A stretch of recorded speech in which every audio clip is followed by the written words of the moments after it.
اگر روزی بفهمید یکی از مهمترین خاطرات زندگیتان آنطور که همیشه فکر می کردید نبوده، چه احساسی خواهید داشت؟ امروز میخوام درباره فیلم دیتیل صحبت کنم. فیلمی که در ظاهر درباره سوء استفاده از یک کودک است، اما در لایه‌های عمیق‌تر درباره نحوه عملکرد ذهن انسان در مواجهه با تروما و آسیب‌های روانی است. یکی از مهمترین پیام‌های این فیلم این است که حافظه دوربین فیلمبرداری نیست. بسیاری از ما تصور می‌کنیم خاطراتمان دقیقاً همان چیزی هستند که اتفاق افتادند. اما پژوهش‌های روانشناسی نشان می‌دهند که حافظه برخلاف تصور رایج نسخه‌ای ثابت از گذشته نیست. هر بار که خاطره‌ای را به یاد می‌آوریم، آن را تا حدی بازسازی می‌کنیم. و این بازسازی می‌تواند تحت تأثیر احساسات، تجربه‌ها و درک امروز ما قرار بگیرد. در فیلم شخصیت اصلی سالها باور داشت که در نوجوانی وارد یک رابطه عاشقانه شده است. اما وقتی در بزرگسالی دوباره به گذشته نگاه می کند، به تدریج متوجه می شود آنچه عشق تصور می کرده در واقع گرومینگ و سوء استفاده بوده است. گرومینگ فرایندی است که در آن یک بزرگسال به تدریج اعتماد کودک یا نوجوان را جلب می کند. به او احساس خاص بودن می دهد. مرزهای رابطه را آرام آرام جابجا می کند و باعث می شود کودک یا نوجوان تصور کند خودش این رابطه را انتخاب کرده است. به همین دلیل برخی از قربانیان ممکن است سالها خود را مقصر بدانند یا حتی از فرد سوء استفاده‌گر دفاع کنند. این واکنش ها به معنای رضایت یا نبود آسیب نیست، بلکه نتیجه پیچیدگی های روان انسان و شیوه عملکرد مغز در شرایط آسیبزا است. نکته مهم دیگری که فیلم به آن می‌پردازد تفاوت میان احساس رضایت و رضایت آگاهانه است.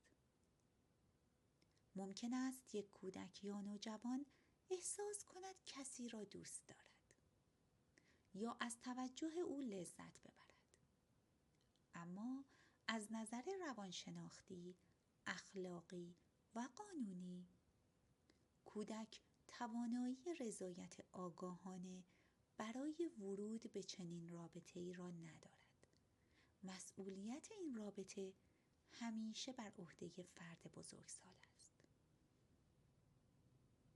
از سوی دیگر فیلم نشان می‌دهد که پذیرش حقیقت همیشه آسان نیست.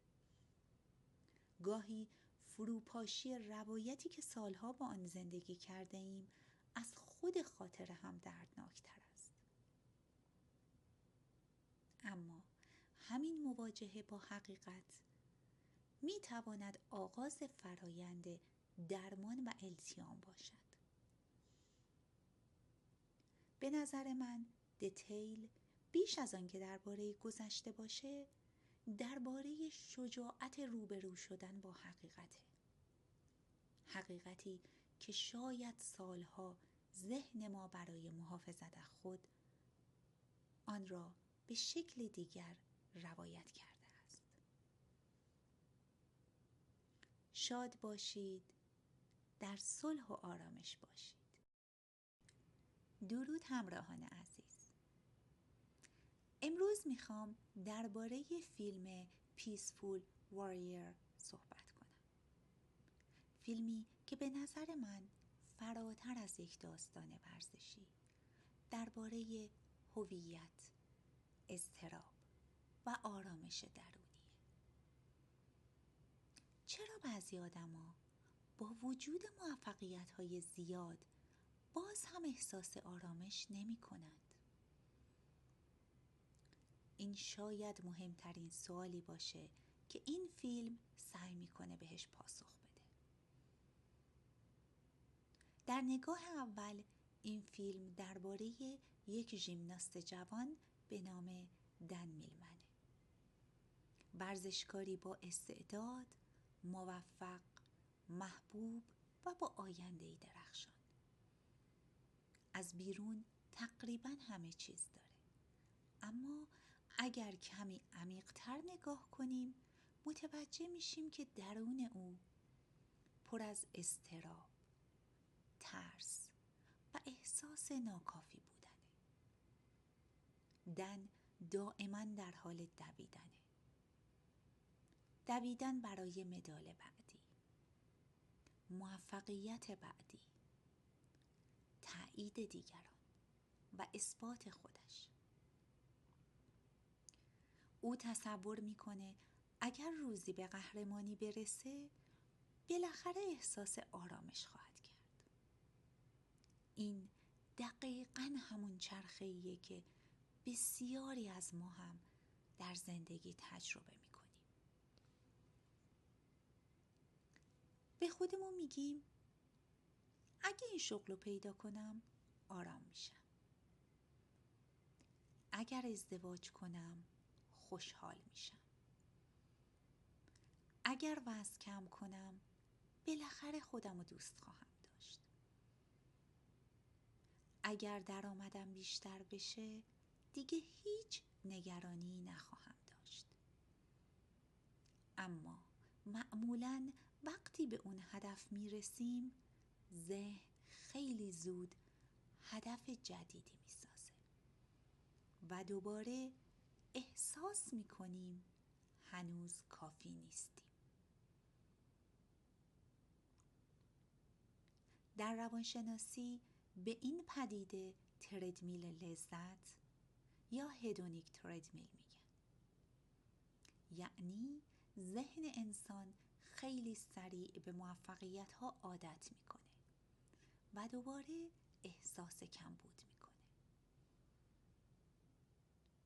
به همین دلیل اگر منبع ارزشمندی ما فقط موفقیت باشه، آرامش همیشه چند قدم از ما جلوتر خواهد بود. نقطه عطف فیلم زمانی اتفاق میفته که دن دچار یک تصادف شدید میشه. ناگهان چیزی رو از دست میده که تمام هویتش بر اساس اون ساخته شده بود. توانایی ورزش کردن.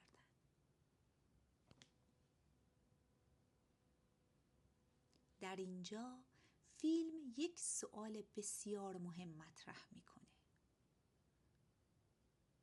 اگر چیزی که همیشه به تو احساس ارزشمندی میداد از تو گرفته بشه، آیا هنوز خودت رو ارزشمند میدونی؟ این سوال فقط درباره ورزش نیست. اگر شغلت رو از دست بدی، اگر رابطت تموم بشه، اگر دیگه نتونی مثل قبل کار کنی، اگر دیگران تو رو تحسین نکنند، اون وقت چه چیزی از هویت تو باقی میمونه؟ بسیاری از مراجعانی که به روان درمانی مراجعه میکنن دقیقاً با همین مسئله درگیرند. سالها ارزش خودشون رو به نقش‌هایی مثل دانشجوی ممتاز، همسر خوب، والد کامل، فرد موفق یا آدمی که همه رو راضی نگه می‌داره گره زدند. وقتی یکی از این نقش‌ها آسیب می‌بینه احساس می‌کنن خودشون فرو ریختند. اما فیلم پیام دیگری داره. سقراط، شخصیت مرشد فیلم، بارها تلاش می‌کنه توجه دن رو از نتیجه به فرایند برگردونه. او می‌خواد دن یاد بگیره که زندگی فقط مجموعه‌ای از مقصدها نیست.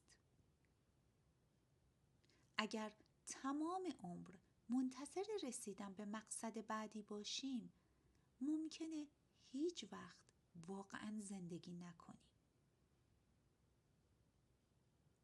یکی از معروف ترین دیالوگ های فیلم اینه: There are no ordinary moments. هیچ لحظه‌ای معمولی نیست.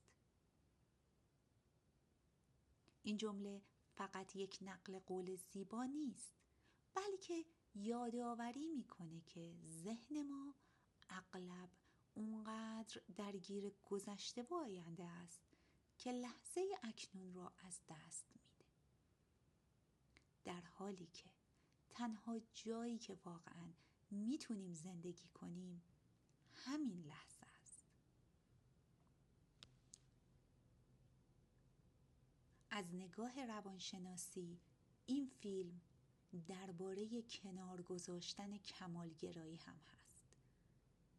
کمالگراها معمولاً فکر میکنند باید همیشه بهترین باشند، اشتباه نکنند و مدام خودشون رو ثابت کنند.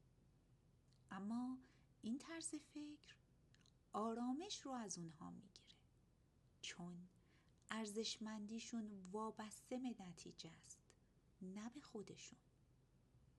شاید مهمترین پیام فیلم این باشه که رشد واقعی زمانی آغاز میشه که یاد بگیریم ارزش خودمون رو از عملکردمون جدا کنیم. موفقیت ارزشمنده، تلاش کردن ارزشمنده و پیشرفت کردن هم ارزشمنده.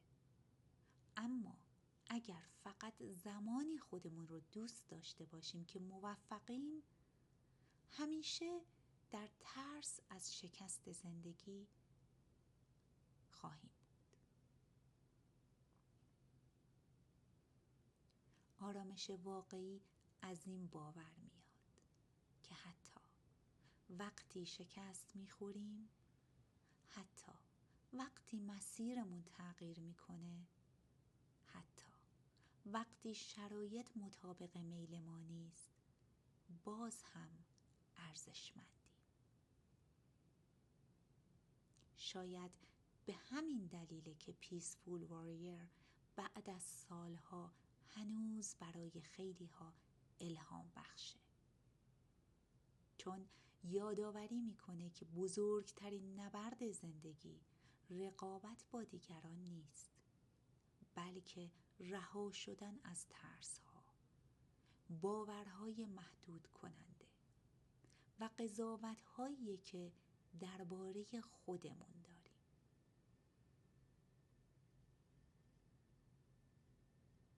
و شاید جنگجوی آرام بودن دقیقاً همین باشه، اینکه یاد بگیریم در میان همه نوسان‌های زندگی به جای جنگیدن با خودمون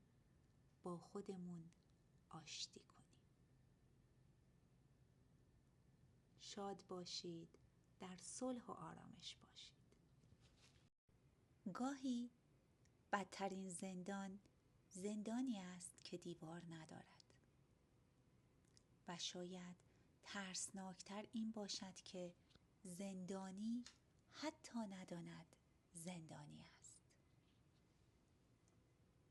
اگر هنوز سریال د اکت را ندیده اید، شاید در نگاه اول فکر کنید با یک داستان جنایی یا یک پرونده قتل روبرو هستید. اما از نگاه روانشناسی این سریال اصلاً درباره قتل نیست. درباره کنترل، هویت و واقعیتی است که برای یک انسان ساخته می شود. داستان زندگی دختری به نام جیپسی روز را روایت می کند. دختری که از کودکی به او گفته شده بود بیمار است. آنقدر بیمار که نمی تواند راه برود. باید روی ویلچر بنشیند. داروهای فراوان مصرف کند و مدام تحت درمان باشد. اما حقیقت چیز دیگری بود. مادرش سالها او را بیمار جلوه داده بود. نه فقط در برابر دیگران، بلکه حتی در برابر خودش. شاید عجیب به نظر برسد، اما نکته دردناک داستان این نیست که یک مادر دروغ گفته است. نکته دردناک این است که اگر سالها واقعیتی در اطراف یک انسان ساخته شود، او هم کم کم همان واقعیت را باور می کند. روان ما فقط از تجربه های واقعی شکل نمی گیرد. از روایت هایی هم شکل می گیرد که بارها درباره خودمان می شنویم. اگر از کودکی بارها بشنوید که ضعیف هستید، ممکن است بزرگ شوید و هنوز از امتحان کردن بترسید. اگر بارها به شما گفته شود که دوست داشتنی نیستید، شاید سالها بعد هم هر محبتی را با تردید نگاه کنید. اگر مدام بشنوید که بدون دیگری نمیتوانید زندگی کنید، ممکن است حتی وقتی آزاد هستید باز هم احساس اسارت کنید. این همان چیزی است که در روانشناسی به آن درونی سازی میگویند. یعنی صدای دیگران کم کم تبدیل به صدای درونی خودمان می شود. بعد از مدتی دیگر لازم نیست کسی ما را تحقیر کند. خودمان این کار را انجام می دهیم. لازم نیست کسی بگوید تو نمی توانی. ذهنمان خودش این جمله را تکرار می کند. و این دقیقاً همان چیزی است که در The Act می بینیم. جیپسی فقط از نظر جسمی محدود نشده بود. او فرصت ساختن هویت مستقل را هم از دست داده بود. او نمیدانست واقعاً کیست. نمیدانست بدنش چه توانایی هایی دارد. نمیدانست کدام ترس ها واقعی‌اند و کدام ها به او القا شدند. وقتی سالها کسی واقعیت را برای تو تعریف کند، مرز بین حقیقت و دروغ کمرنگ می شود. به همین دلیل این سریال فقط درباره سوء استفاده جسمی نیست. درباره سوء استفاده از ذهن است. درباره اینکه چگونه کنترل می تواند آنقدر عمیق باشد که قربانی حتی متوجه قربانی بودن خودش نشود.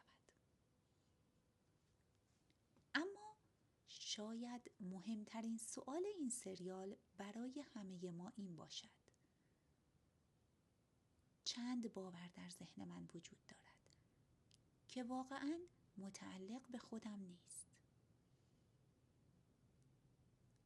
چند بار تصمیمی نگرفته‌ام فقط چون سالها پیش کسی به من گفته بود از پسش بر نمی آیی؟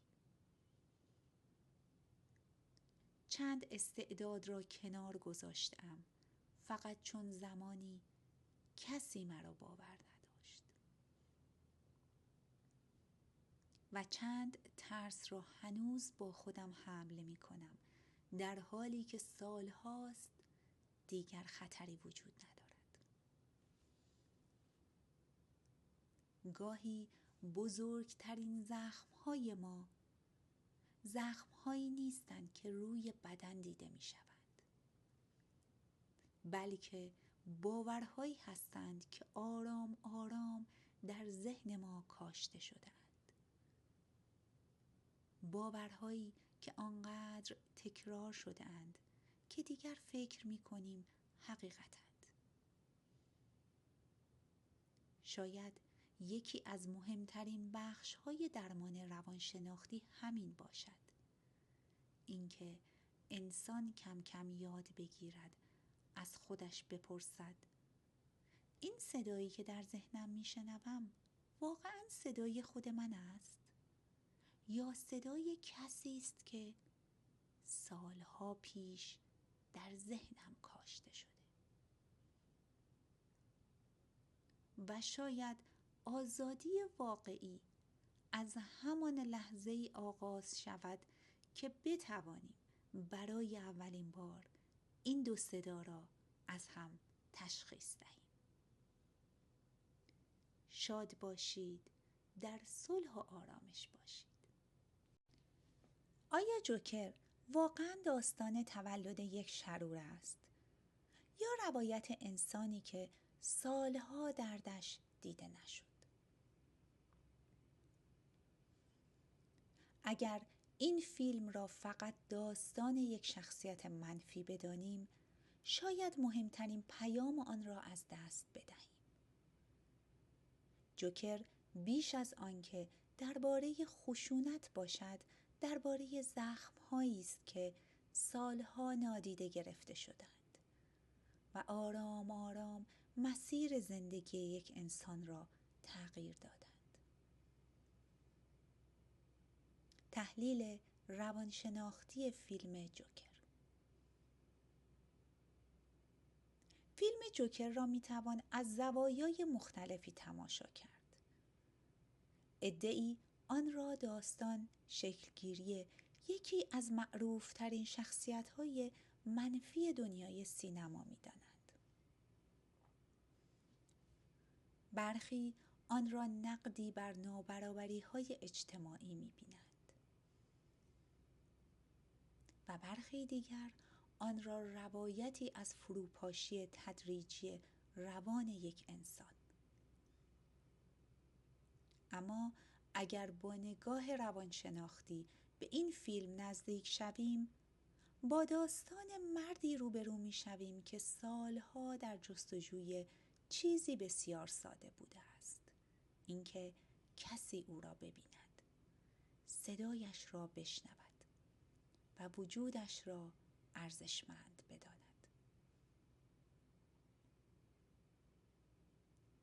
آرتور در ظاهر مردی آرام، خجالتی و منزوی است، اما از همان دقایق ابتدایی فیلم احساس می‌کنیم چیزی در زندگی او عمیقاً آسیب دیده است. او بارها تحقیر می‌شود، مورد تمسخر قرار می‌گیرد، کتک می‌خورد و هر بار که تلاش می‌کند با دیگران ارتباط برقرار کند، بیشتر طرد می‌شود. یکی از مهمترین موضوعاتی که فیلم به آن می‌پردازد، نیاز انسان به دیده شدن است. بسیاری از ما تصور می‌کنیم انسان‌ها بیش از هر چیز به پول، موفقیت یا شهرت نیاز دارند. اما روانشناسی نشان می‌دهد یکی از اساسی ترین نیازهای انسان احساس دیده شدن، درک شدن و ارزشمند بودن است. آرتور تقریباً در هیچ یک از روابطش این احساس را تجربه نمی کند. او نه در محیط کار، نه در خانواده و نه در جامعه احساس نمی کند که کسی واقعاً او را می بیند. فیلم به شکل دردناکی نشان می دهد که چگونه زخم‌های دوران کودکی می توانند سالها بعد نیز بر زندگی فرد سایه بیاندازند. وقتی این پایه‌ها آسیب ببینند، فرد ممکن است در بزرگسالی با مشکلاتی مانند بی‌اعتمادی، احساس شرم، ناتوانی در تنظیم هیجان‌ها و احساس تنهایی عمیق روبرو شود.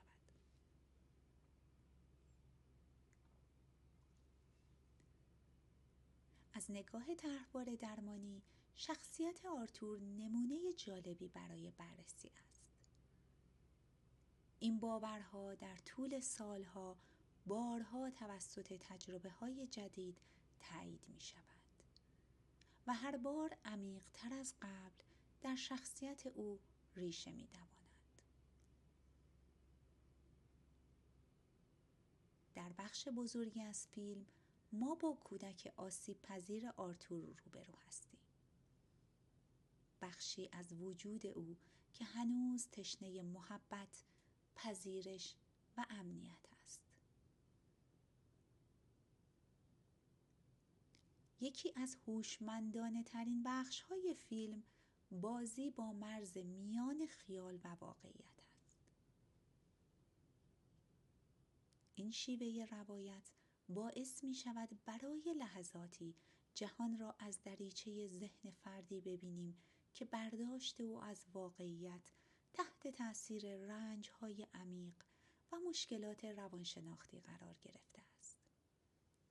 فیلم همچنین به نقش جامعه می‌پردازد. فیلم این پرسش را مطرح می‌کند که وقتی انسانی که از قبل آسیب دیده است، بارها و بارها در جامعه نیز طرد شود، چه اتفاقی ممکن است برای او رخ دهد؟ البته نکته بسیار مهم این است که فیلم خشونت را توجیه نمی کند. داشتن آسیب‌های روانی و تجربه‌های تلخ کودکی به معنای آن نیست که فرد در آینده حتما رفتار خشونت‌آمیز خواهد داشت. میلیون‌ها انسان با وجود تجربه آسیب‌های شدید هرگز به دیگران آسیب نمی‌رسانند. در بخش پایانی فیلم، آرتور به تدریج هویت جوکر را می‌سازد. این تغییر در واقع تلاشی ناسالم برای فرار از دردهای حل نشده گذشته است. شاید تأثیرگذارترین پیام فیلم این باشد که رفتار انسانها را نمیتوان فقط از روی ظاهرشان قضاوت کرد. پشت بسیاری از خشمها، پرخاشگریها یا رفتارهای عجیب داستانهایی وجود دارد که هیچ کس آنها را نشنیده است.